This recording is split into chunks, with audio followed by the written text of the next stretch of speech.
জয়পুরহাট থেকে আসছিলাম। আমরা গোটা স্কুলে গোটা স্টাফ সবাই মিলে আসছি। স্কুলের পক্ষ থেকে আপনাদেরকে শুভেচ্ছা। আমরা যে উদ্দেশ্যে আসছি সেটি হলো মূল কথা, আমাদের সুযোগ সুবিধা অন্যান্য সংস্থা প্রতিষ্ঠান থেকে আলাদা। শিক্ষক জাতির কারিগর এটা শুধু আমরা আঙ্গিকেই বলি, কিন্তু আর পূর্ণ বাস্তবায়ন আমরা এখনো পাইনি।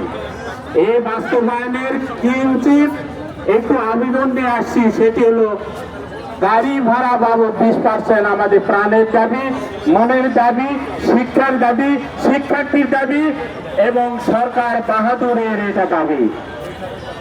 আমি এই উত্তর জনপদের একটি মাত্র আহ্বান, সেটি হলো আমরা এই দাবিটি পূরণ করেই এই পবিত্র শহীদ মিনার থেকে শিক্ষা প্রতিষ্ঠানে যেতে চাই।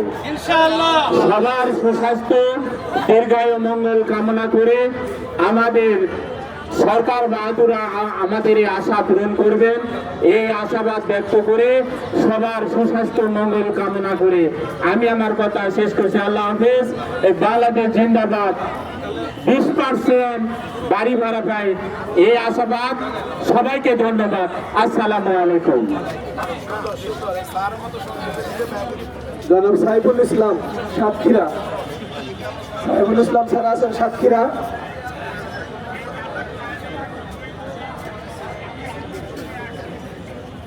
অধ্যাপক ইদ্রিস আলী স্যার।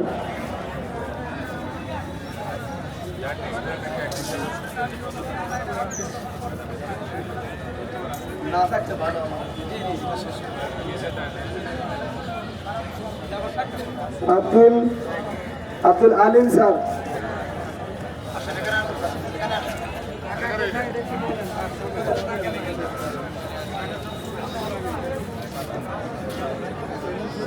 বিসমিল্লাহির রহমানির রহিম। ধন্যবাদ জ্ঞাপন করছি আমাদের কেন্দ্রীয় নেতৃবৃন্দদেরকে যে আজকে আমরা আপনাদের ত্যাগ সংগ্রাম এর বিনিময়ে আমরা 20% বাড়ি ভাড়া পাওয়ার জন্য যে তীব্র আন্দোলন করতেছি, আশা করি আমাদের আন্দোলন ইনশাল্লাহ ফলপ্রসূ হবে। আমাদেরকে আপনারা কথায় কথায় বলবেন আমাদের টাকা প্রয়োজন কেন হয়, কিন্তু আমাদের ট্যাক্সের টাকাই আপনাদের সন্তানরা বিদেশে পড়ে, আমাদের ট্যাক্সের টাকায় আপনাদের বউয়ের গলায় দামি গহনা হয়, আমাদের ট্যাক্সের টাকায় আপনাদের বউয়ের দামি শাড়ি হয়, আমাদের